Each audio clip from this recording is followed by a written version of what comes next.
the egg float, and that is my experiment.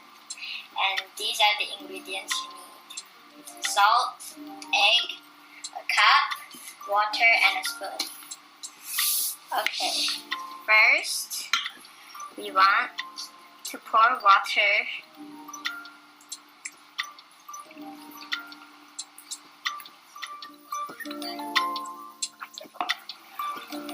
so what I want to do is add salt. And stir the water.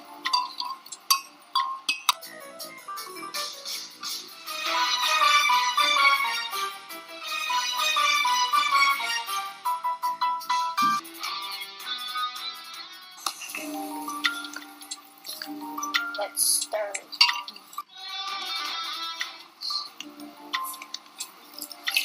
Let's hope that it floats higher.